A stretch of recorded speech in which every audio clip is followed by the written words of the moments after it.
Everyone, आज हम इस वीडियो में नया चैप्टर शुरू करने जा रहे हैं, पीरियोडिक क्लासिफिकेशन ऑफ एलिमेंट्स। इसमें सबसे पहले हम अर्लियर क्लासिफिकेशन ऑफ एलिमेंट्स के बारे में बात करेंगे कि जो सबसे पहले हमारा डिस्कवरी हुआ था उसमें कौन कौन साइंटिस्ट ने डिस्कवरी किया था। इसके बाद हम बात करेंगे मेंडलीव, और मेंडलीव के बाद जो मॉडर्न पीरियोडिक टेबल है। फिर उसके बाद हम इसमें बात करेंगे ट्रेंड्स, क्योंकि सबसे ज़्यादा जो इम्पोर्टेंट क्वेश्चन पूछे जाते हैं वो ट्रेंड्स में से पूछे जाते हैं।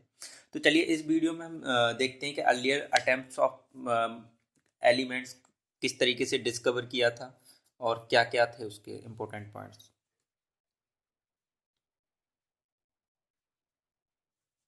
ठीक, सबसे पहले हम बात करेंगे डॉवेराइनर ट्रेड्स के बारे में कि डॉवेराइनर ट्रेड्स हैं क्या। ठीक है, तो जैसे आप स्क्रीन पर देख रहे होंगे डॉवेराइनर ट्रेड्स है क्या। The classification is based on the atomic मास। जो डॉवेराइनर का क्लासिफिकेशन था वो एटॉमिक मास पे बेस्ड था।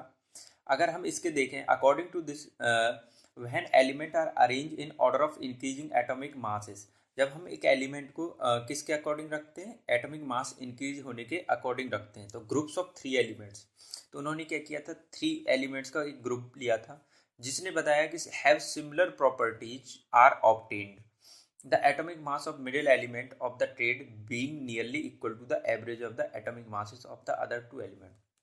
ठीक है, इनका कहने का मतलब क्या था कि इन्होंने एक रो बनाया इस तरीके से, उसमें क्या किया, 3 एलिमेंट्स को रखा।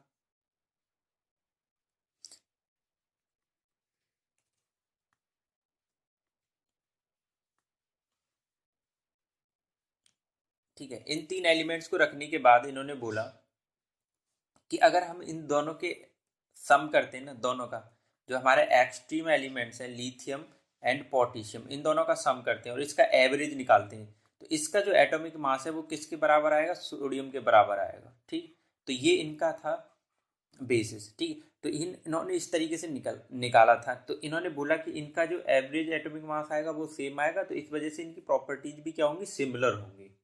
तो ये हमारे 2 से 3 ट्रेड्स बना पाए थे, इसके बाद ये आगे एलिमेंट्स ने फॉलो नहीं किया था। ठीक है, तो यहाँ पे इनका सबसे अच्छा आपको याद रखना है कि हमारा जो इसका एग्जाम्पल है, जब भी आपसे पूछा जाए कि एक एग्जाम्पल दीजिए डॉवेराइनर ट्रेड का, तो आप क्या देंगे, लिथियम सोडियम पोटेशियम। कैसे, देखिए इधर जब आपसे पूछा जाएगा तो लिथियम का कितना होता है, 3Li7 होता है, 6.9 है लेकिन आप 7 लेंगे। उसके बाद 19K39 हमारा पोटेशियम होता है। ठीक है, अब यहाँ से हमें क्या करना है, इसका एटॉमिक मास निकालना है। ठीक है, तो एटॉमिक मास देखिए क्या हो जाएगा, 39 + 7/2, तो कितना आ गया, 46/2, तो 23। तो हमारा एटॉमिक मास ऑफ सोडियम कितना होता है, 11 एंड 39 होता है, सॉरी 23 होता है। तो ये हमारा एटॉमिक मास आ गया निकाल के। ठीक है, तो ये था हमारा डॉवेराइनर ट्रेड्स। तो डॉवेराइनर ट्रेड्स क्या था कि उन्होंने एलिमेंट्स को एटॉमिक मास के अकॉर्डिंग रखा, इंक्रीजिंग अकॉर्डिंग मास। उसके बाद उन्होंने ट्रेड्स बनाए। ट्रेड्स में क्या था कि 2 एक्सट्रीम एलिमेंट्स हैं, उनका अगर हम एवरेज निकालते हैं तो उसका एटॉमिक मास मिडिल वाले एटॉमिक मास के बराबर होता है, और इस वजह से उनकी प्रॉपर्टीज सेम होंगी। लेकिन आगे ये ट्रेड्स फॉलो नहीं हुआ। ठीक है, कुछ एलिमेंट्स में 2 से 3 ट्रेड्स हम बना पाए थे, उसके बाद ये लॉ फेल हो गया। इसके बाद साइंटिस्ट को थोड़ा सा मोटिवेशन मिला और फिर इसके बाद डिस्कवरी किया न्यूलैंड्स लॉ ऑफ ऑक्टेव ने। ठीक है, तो सबसे पहले समझते हैं कि न्यूलैंड्स लॉ ऑफ ऑक्टेव होता क्या है। तो according to this law, when element are place in order of increasing atomic mass. ठीक है, अभी आप ध्यान दे रहे हैं कि देखिए लास्ट डॉवेराइनर भी किस पे बेस्ड था, एटॉमिक मास पे बेस्ड था, और न्यूलैंड्स लॉ भी किस पे बेस्ड है, एटॉमिक मास पे बेस्ड है। ठीक है, तो इन्होंने बोला कि एटॉमिक मास के अकॉर्डिंग जो फिजिकल प्रॉपर्टीज और केमिकल प्रॉपर्टी है किसी भी एलिमेंट की, फिजिकल और केमिकल प्रॉपर्टी, वो 8th एलिमेंट के बाद क्या होंगी, रिपीट होना शुरू हो जाएंगी।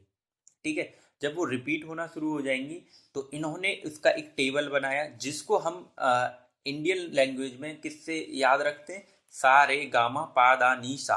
ठीक है, सा रे गा मा पा दा नी सा।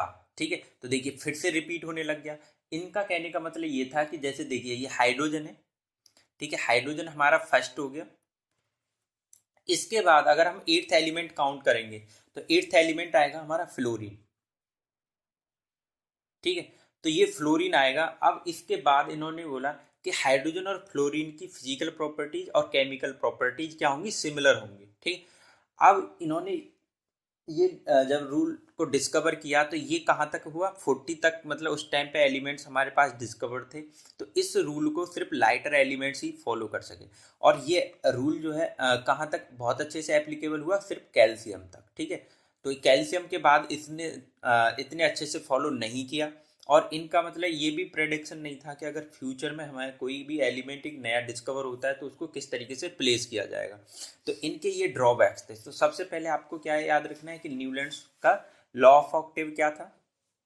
तो न्यूलैंड्स का लॉ ऑफ ऑक्टेव था कि हर कोई एलिमेंट जो है एट्थ एलिमेंट के बाद वो अपनी सेम उस प्रीवियस एलिमेंट के फिजिकल और केमिकल प्रॉपर्टीज के बराबर होगा। ठीक है, वो वही शो करेगा जो उसका प्रीवियस एट्थ एलिमेंट शो कर रहा है।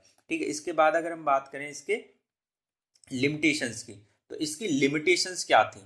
तो सबसे पहला ये था कि सिर्फ कैल्शियम तक बहुत अच्छे से रूल अप्लाई हुआ था। मैंने बताया पहला तो हमारा ये था कि ये कहाँ तक अप्लाई हुआ था, सिर्फ कैल्शियम तक। दूसरा क्या था, दूसरा हमारा ये था कि Newlands adjusted two elements in the same slot. ठीक है, इन्होंने सेम स्लॉट में दो एलिमेंट्स को क्या कर दिया, रख दिया, जैसे कोबाल्ट और निकल हैविंग डिफरेंट प्रॉपर्टी, जबकि उनकी प्रॉपर्टीज क्या थी, डिफरेंट थी।